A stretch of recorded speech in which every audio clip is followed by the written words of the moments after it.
Welcome to Resilience Talk, hosted by Paul Spencer of Second Nature Solutions. Let's dive in. Paul, thanks for having me back on the show. Excited to be back. I was talking to you last week, and I thought we'd have a great conversation around sales because you have a additional business in your portfolio, and it is a new way for you to discover how the sales process can get a lot more focused. And so you told this great story last week, and I would love for our listeners to hear from that. So tell us what's going on last week with your business and what you found out.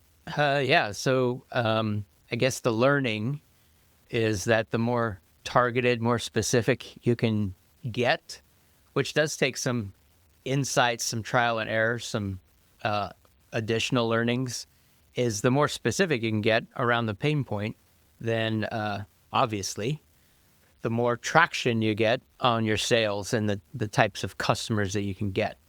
So it's the business is about probably not quite 6 months old. It's a new business from my perspective. It's a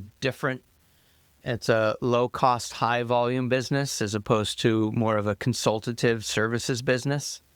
And so it's a different model for me. It's a different paradigm.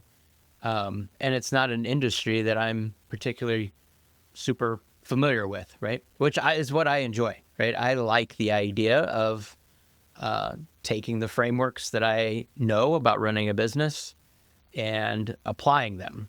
So that's fun for me.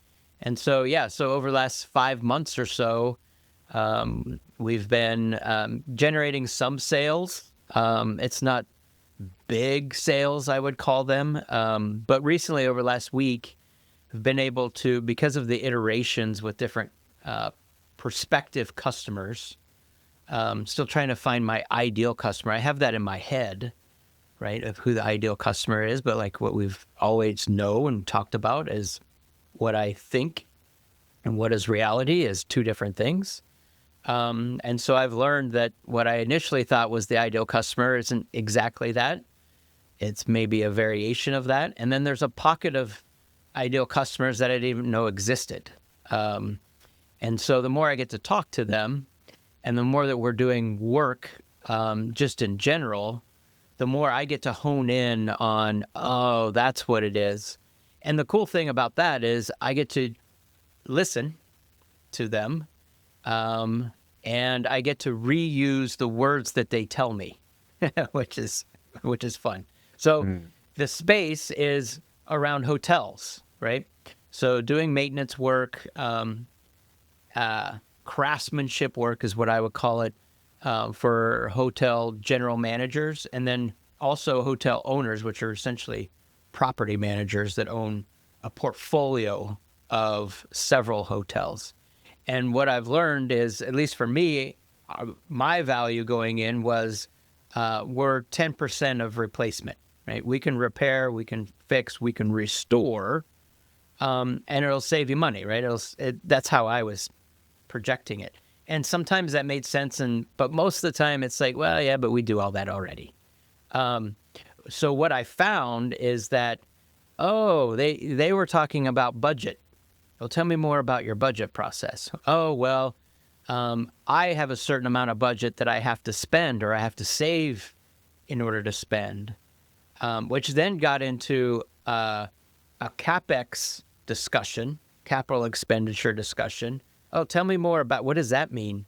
And so from an owner's perspective, a capital expenditure meant something different than operating budget. Basically a maintenance budget, right? And and obviously that means two different things if you're an owner, but from a hotel perspective and how it's managed and ran, one is a capital expenditure which manages the asset value. It's a financial sheet that I can give to a bank, an investor, or I could sell it if I want to sell my hotel, my business. I sell it, and that tells the value of my asset. And so I'm very critical about what that side of the balance sheet looks like from a CapEx standpoint, because it tells somebody outside the value of my asset, right? As opposed to the maintenance budget, which is essentially the P&L of the hotel itself, and they call it room revenue. So every room that's booked has $100 or $200, right? That's room revenue, and that flows through the P&L. And then they also have what they call, again, I just learned this a couple weeks ago, as the FF&E, which is the furniture, fixtures, and expenses line item in the P&L, and that's their operating budget. And so they're told, basically the GM is told, that they have to siphon 3 to 5% of their room revenue into that line item, and it's basically a rainy day fund.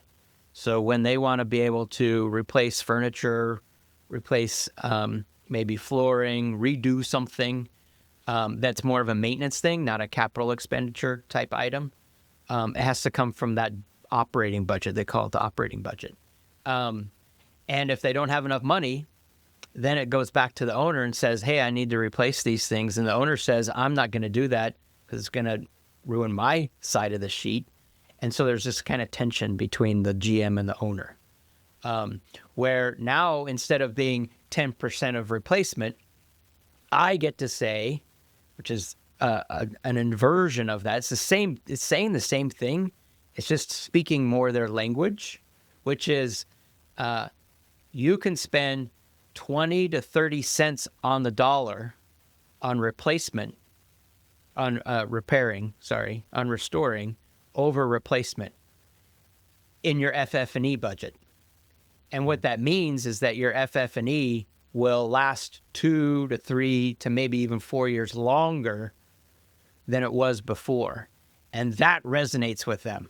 So when I say that, they say, tell me more, right? And so I think it's fun for me because that leads to more sales, more revenue for us, right?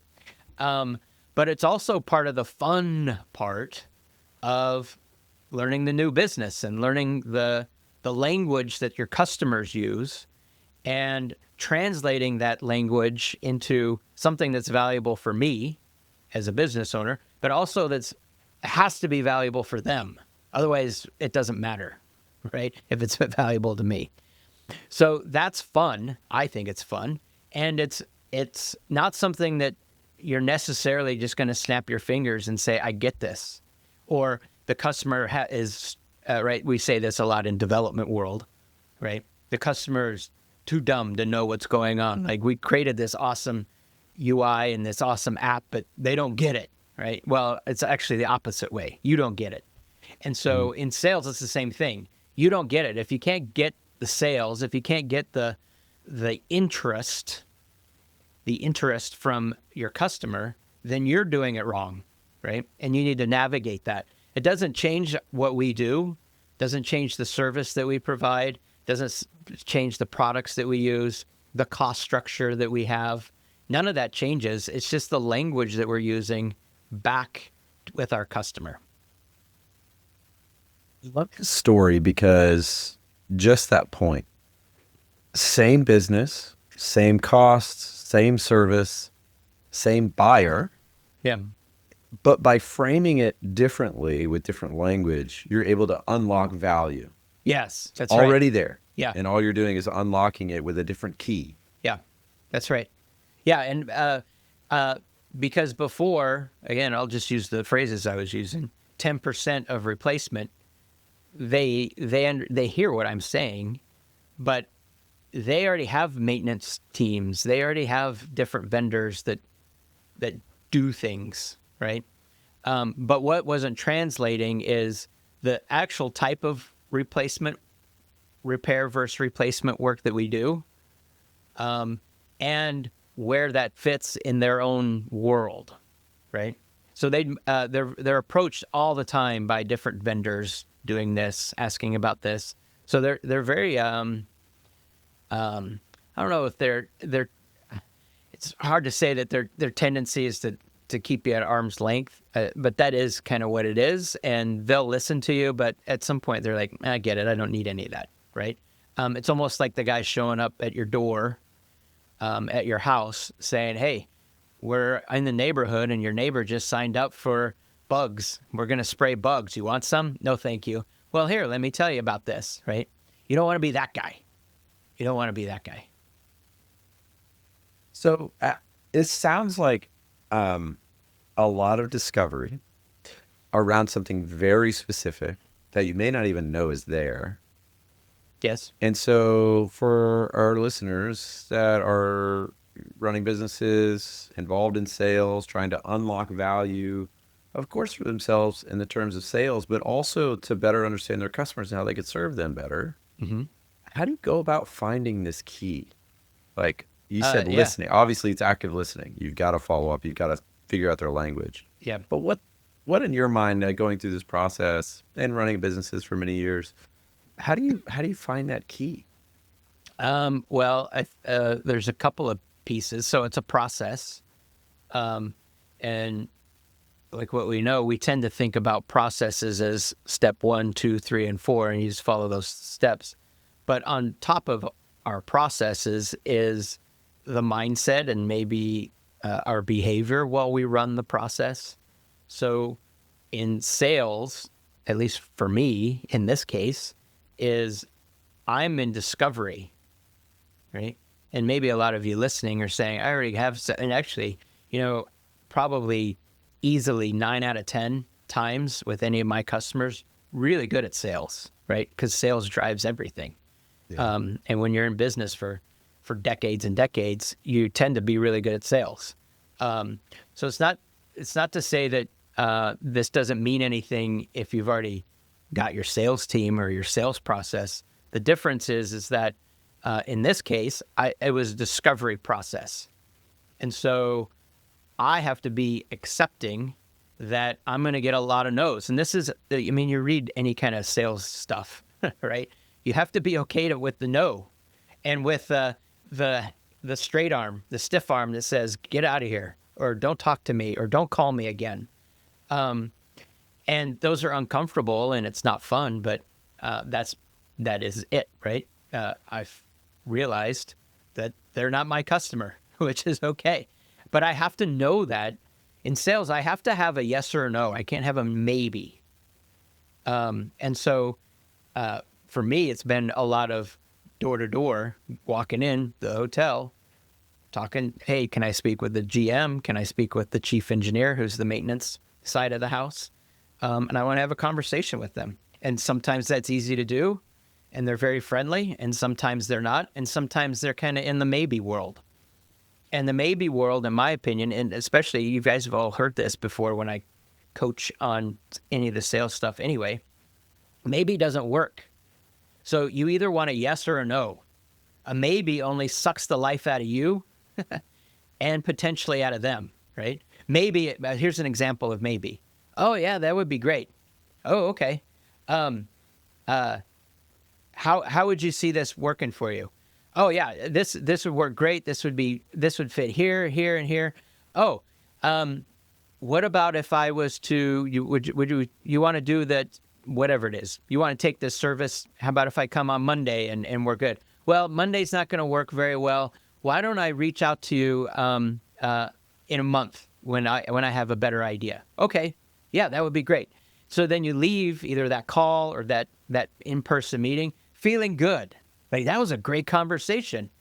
And then what happens is I take that back with my crew, right? And I say, hey, I just talked to so-and-so. They say that they like what we're doing. I'm going to hear back from them in a month, right? And I don't hear back from them in a month. Or I call them 3 more times and they're kind of not answering. Or maybe I do get a hold of them in a month and they say, well, it's not exactly the right time, but I really love what you're doing. This is great. Really going to be really good for us. I gotta talk to these so-and-so. Let me call you back, right? That is a drain, because now if somebody above me or even myself said on my dashboard, my sales pipeline says, well, what's that account? Well, that's a maybe an account. Like, are we going to get business for them? Well, maybe, right? How long have we been talking to them? I don't know, 3 or 4 months. When was the last time you talked to them? Probably 2 months ago. What did they say? They said they wanted to do it. Well, if they wanted to do it, they would have done it by now, right? So, or you would have had different conversations to move it forward. And so my point is the maybes draw you out forever, and it's just exhausting because now you add that up, right? And now I've got 10 maybes. I got 13 maybes in the pipeline, and I got one yes and like a handful of no's, but I'm hanging on to those maybes because that's going to be great. And it's like, either turn those into a yes or a no, right? And move on with your life. So that's really important when we're thinking about the discovery. Yes, that's my long-winded way, right? What's the process around that? Is I have to know whether they're in or out. And if they're out, doesn't mean I can't follow up with them at some point. But I know in my head, right, my mentality is they're out. I'm not going to waste a bunch of mental space and emotional time trying to think that, oh, yeah, when that one comes in, I'm going to love that, and they're going to add to my P&L and all of that. And there are no. So with that mindset in place, then I'm able to just go in, get a bunch of yeses or nos. I'm able to listen to the words that they say. And if they don't react to what I say, I ask them, what did you hear me say? What is valuable to you? Where are, like I just had a call today. They said, she's like, and this is awesome sales stuff, right? She says, it's really hard to get into our business, our company. And I say, oh, why is that? The vendor process is nearly impossible. It's really hard. I would recommend you don't even bother with it. Oh, that's interesting, right? I could take that and say, oh, okay, well, thank you for that. Hang up, right? I'm on a call with her. And I say, why is it really hard? So this is the process. This answers your question. I just hear what she says and I repeat back to her. Why is it really hard? Oh, well, you don't know this, but you have to actually pay to be on the vendor list. And so if we don't call you, if you don't get calls from us more than 2 or 3 times a month, you actually lose money. Oh, that's interesting. How much does it cost? And then so she goes through that. But really what she was getting at is as I go through, I get to ask her at some point, well, do you do a lot of this work internally, or do you already have a bunch of vendors that do this work?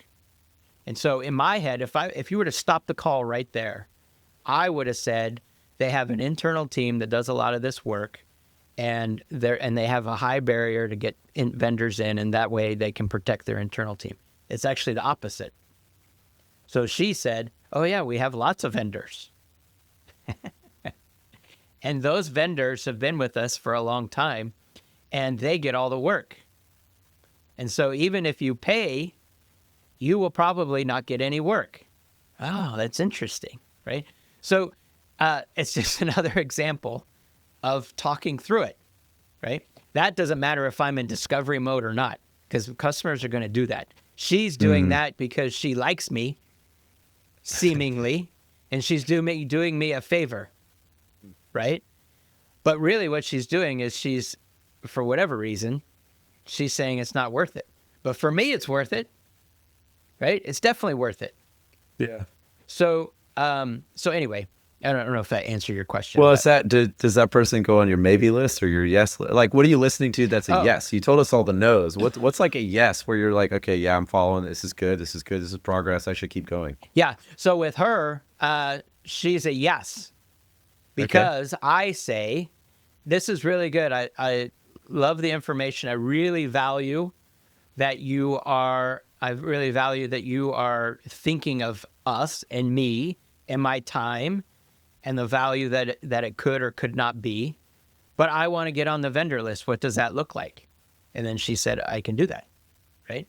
This is what it looks like. So it's a yes. So she may be right at some point, but I'm going to keep going because I don't know enough to know whether she's right or wrong, right? So that's that. A yes looks like you walk in, and I'm just going to use my examples, right? I walk in, I ask for the general manager. The general manager comes out. I say 5 words, and he says, and this actually happened with one of our first customers, like right when we started. he says, oh, and he starts walking me around the building. What about this? Yeah, we can do that. What about this? No, that's not what we do. We don't do that. That's mechanical. That's more of a elevator, right? Crew or whatever.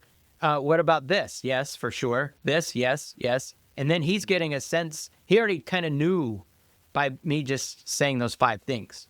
That's a yes, right? I don't even have to do anything. I don't have to convince him. I wrote up a thing, told him how much it might be, didn't even know if it would be that much or how much it would exactly be. And he's like, yeah, it's fine. Just send me the thing and you can come next week, right? That's a yes. I've had that experience where, it's a 20-minute conversation.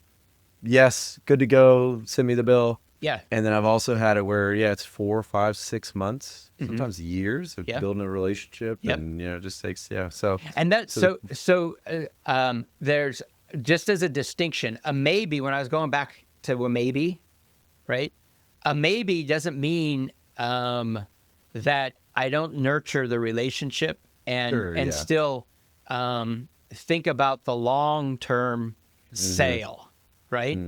The maybe, though, is super important, that I'm not thinking that my year-long relationship that's still necessary, my 12 months still to go, is going to lead to a sale next quarter or next month. That's a maybe. And that's what wears us out. A lot of salespeople do that, actually. Sales teams, and then owners do that as well. And it's like, let's get rid of that junk, and then let's focus on the yeses, or bring more yeses in.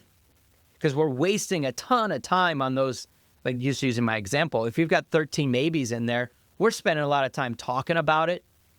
We're spending a lot of time preparing for it. We're spending a lot of time reaching out, and it's not even doing anything, right? Go get to the yeses. That's where I was going next, because one thing you mentioned in our conversation last week was you turn that into some sales assets, some one-pagers, some print guides, things that kind of send out to folks to find more yeses. Yes. And so talk to us about that. So, okay, you've understood this insight, you've unlocked this thing, you've got this key, you found this kind of yes pitch, and now you need to go find more yeses to pitch to. Yes. How do you do that? So I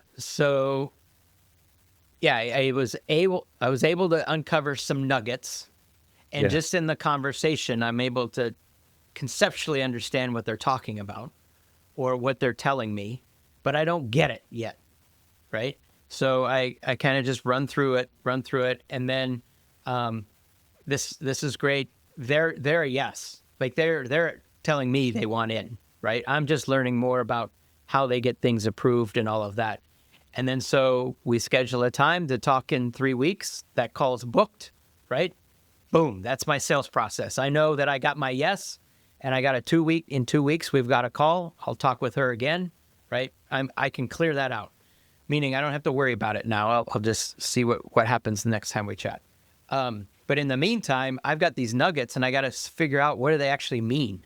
So then I get to go to my friend Claude. I get to talk with him for a little bit. And I say, hey, Claude, you know my business, right? And he's like, yeah, I know what this is. And I say, well, I just talked with a hotel GM, and they were mentioning FF&E. Tell me more about that. And then put together I didn't call it a marketing campaign, but put together 3 one-pagers that have a perspective of the hotel GM, the hotel owner, and then the chief engineer, who's the maintenance person. And with what you've told me about FF&E and CapEx, put those one-pagers together, right? And so it goes through and it makes that. And then I say, give me a couple of social media posts based on what we're talking about, and it does that. And so just by doing that, one, it's fast, super fast, and I wouldn't have been able to create those things because I get these nice little branded cool things, right? It would have taken me forever to do that because that's Paul's kryptonite, actually, is creating documents that are pretty and well-formed and have nice and color. Like that could take me months to do that because I am terrible at it and I'm too detailed and I can't get away from this thing being off by a pixel and this thing not, and Word won't let me get that one pixel in there, and I can't stop thinking about it, right? So anyway, Claude is able to help me do all that. But then what it's able to really do is connect the dots for me, which really goes back to the last podcast about AI, where we was talking about the inference between gaps of information goes up. So now instead of having lots of data that we can think about as a human, just kind of repeat what that was about, right? We have lots of data today. Well, maybe if you said 3 years ago before AI, right? Before we had these LLMs that we could interact with.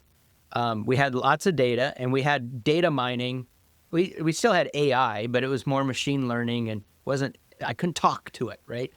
And is able to do inferences about the data and tell you this and that and this and that.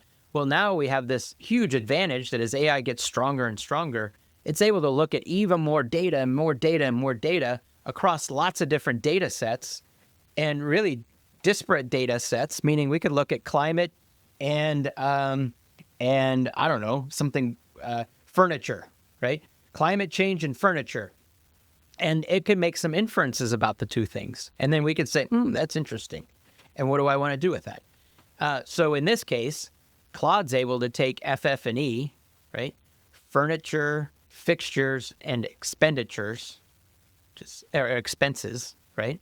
And then CapEx, and then the 3 contexts that I gave it, the roles, and then be able to give me a lot of inference about what all that means.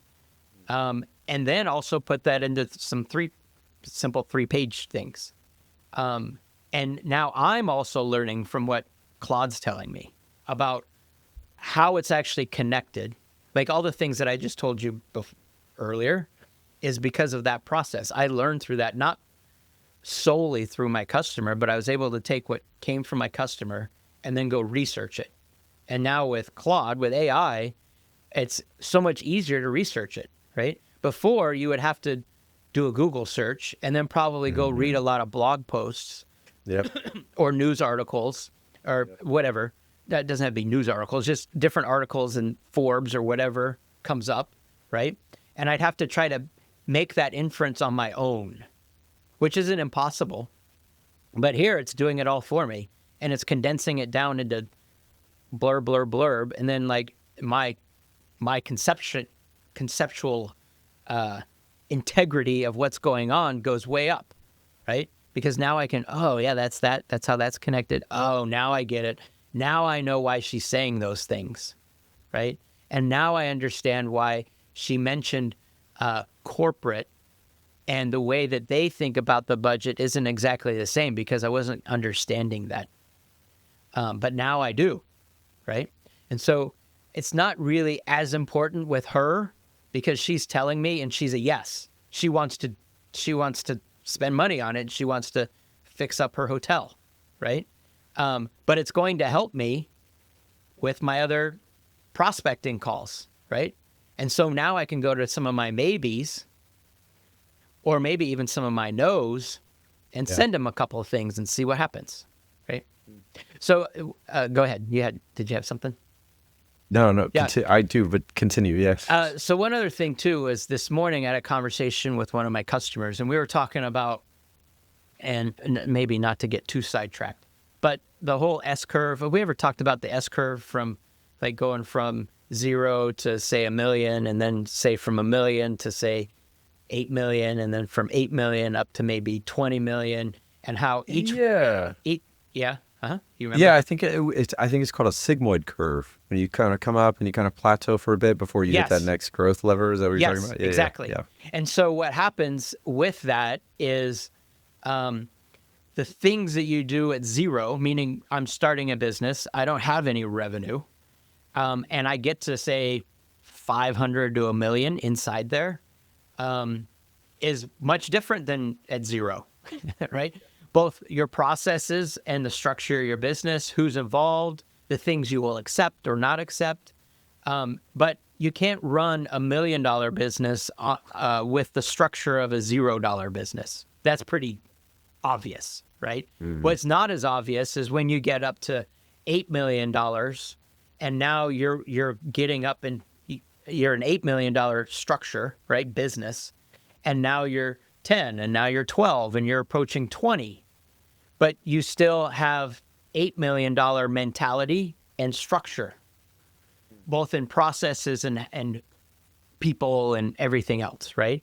And so it's very natural that you'll get kind of up to that curve, and you'll get to 12, 10, 15, 16, maybe even 18, and then you may drop back down to maybe 12, right? Or 10. And you settle there, and you're able to do that, but then you're frustrated because we couldn't get up there and something bad happened, or that client did, right? We have stories around that happening, but it's because you didn't have momentum as to mature as an organization to be a $20 million business. You weren't built, right? It's the thing we've always talked about. I can ride a bicycle and I can go 20 miles an hour. But Brandon says, hey, I'm the owner and I'm awesome, and we're going to go 50 miles an hour, go, right? But we didn't change the system, and our bike is falling apart, and people are falling off, getting skinned up knees and arms and legs, right? And everybody's going like, what's the matter? Like, why can't we get to 20 million? That's right. You can't go 50 miles an hour on a bicycle, right? You have to change the system. Maybe you just put an electric motor on it, right? You need a car, yeah, probably. You need something. Totally different. Yeah, you've got to change your system. So anyway, these are things that are important. What we were just talking about, I'll get back to the sales piece, is when you're in that S curve, the things you sell today, even if let's say you're $8 million business, and you're doing really well with that, and you have a sales team around it, and you're able to sell your services, you're able to deliver, and now you're 12 million and things are going well, and you can very easily see we're going to get to 20 million. We can see that. We don't know how exactly, but we can feel that doesn't feel out of bounds at all, right? From a sales perspective, the things you sell, the things you say, maybe even your products start to shift as well, because what I sold when I was $1 million, it's highly unlikely that when you're $20 million, you're selling the same thing and you have the same sales process. Does that make sense? Mm-hmm. And so the whole thing that we just talked about what's the value, what's the language, what are you telling me? How do I repurpose that? How do I research it? How do I push it back into my no's and my maybes to test it? And maybe now I'm turning some maybes and no's into some hot yeses, right? And I'm proving, ooh, that's working, right? When I'm going into that S curve and I'm going from 20 and I'm sitting at 12 and I think I'm going to get to 20, we have to be thinking, again, this goes back to the sales process, that maybe instead of selling a bunch of $20,000 projects or products, I sell $1 or $2 million projects or products, right? Which is a totally different sale. It's a different value proposition. It's a different pitch. You're probably talking to different people in the business, different roles. You might even be talking to different companies, right? The ones that were important to me now and my key customers may change, right? Because of the value and the size that I am. Super important to understand. Yeah, I like that. It's a game and it's fun to you in the sense that these things are always changing. So you have your different audiences and you have your different customers, your different processes, but as they mature and or you mature, that changes again. Yes. And you've always got to be finding that value. So yeah, always. My last question for you is this related to product market fit? That you're always looking for product market fit in this way? Yes. Is that maybe too much of a cross to no, another industry? That's right. Yeah. Yes. So I think the reason why I brought that up is because we've been talking about from zero to something, right? And I'm discovering.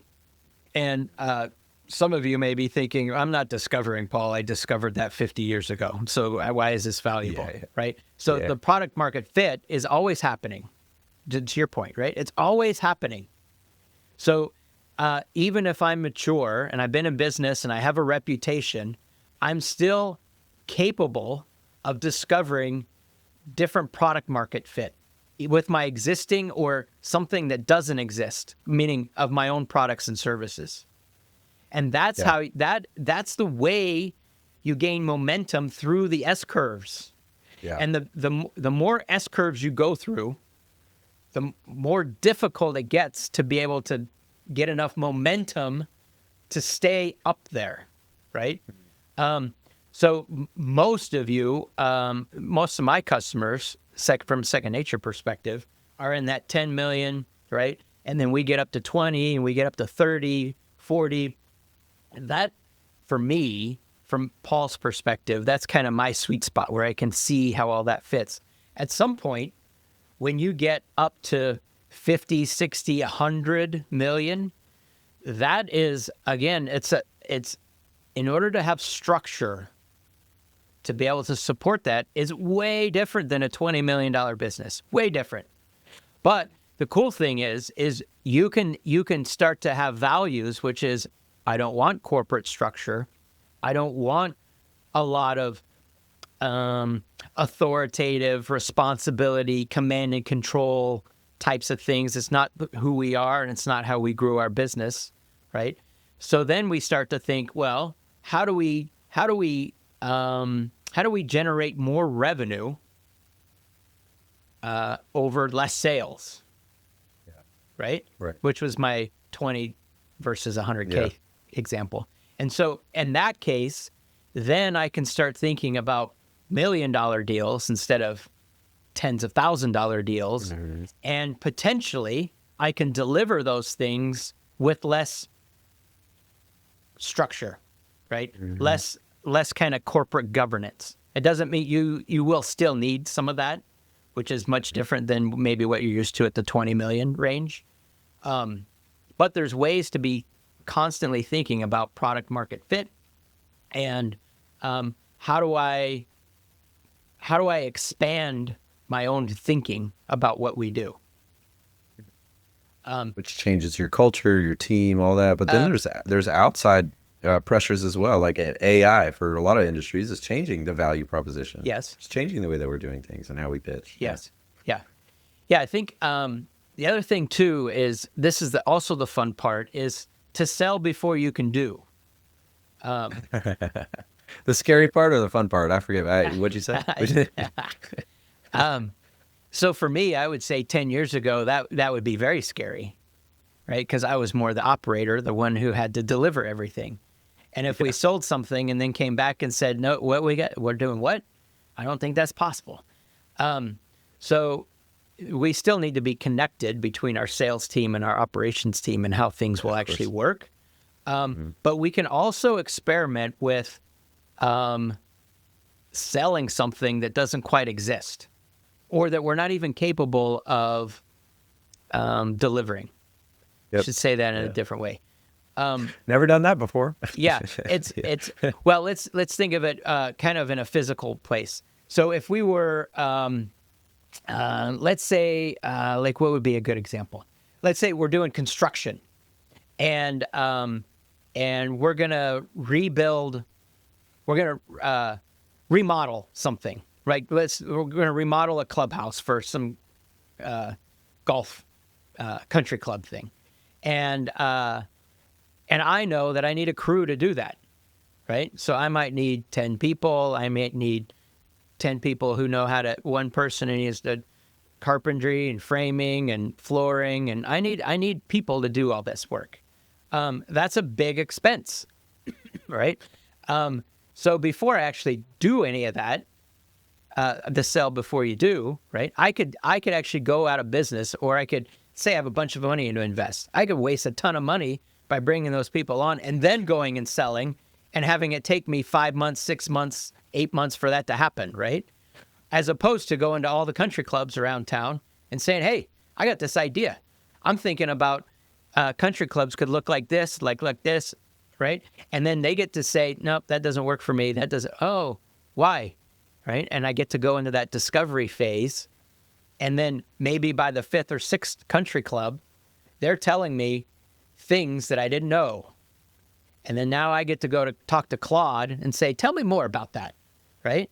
And then Claude's like, oh, yeah, that's well known in the golfing industry. And everybody claps right before the first siren to tee off on number one. And then I'm like, oh, I didn't know that. And then so now I get to go to the next country club and use their words. And they're like, yeah, that's what we like. And then, would you do that? Here, I'll give you an estimate, a quote. Okay. And then we negotiate through that. And now I've got $300,000 budget to go remodel their country club, right? And then now I can go figure out how I'm going to do that, right? The reason why I'm saying this is when we're an existing business, we can use that process. We can use that process to learn. The worst thing that could happen out of it is that we learn way more than we ever knew about our industry, what our product market fit is, what ours is, and what others are or are not, and where the industry is going and how they're thinking.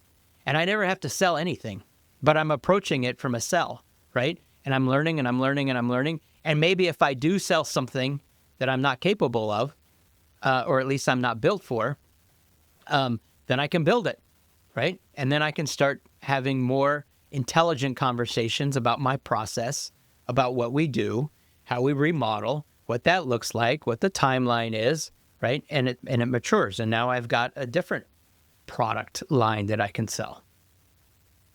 It sounds like to me that you're very comfortable with failure, because all of this is just like kind of failing upwards. You know, you're kind of learning, and you seem to treat it as like this kind of learning adventure. Yes. You're just going out and you're experimenting and trying new things, and you're going to fail. You're going to get a lot of no's. You're going to get the cost overruns or the budget overruns, or you didn't plan this effectively because you didn't know. Yeah, that's right. But that's part of the learning. That's the OODA loop, you know? Yeah, it is the OODA loop. It's what we've talked about, right? Yeah.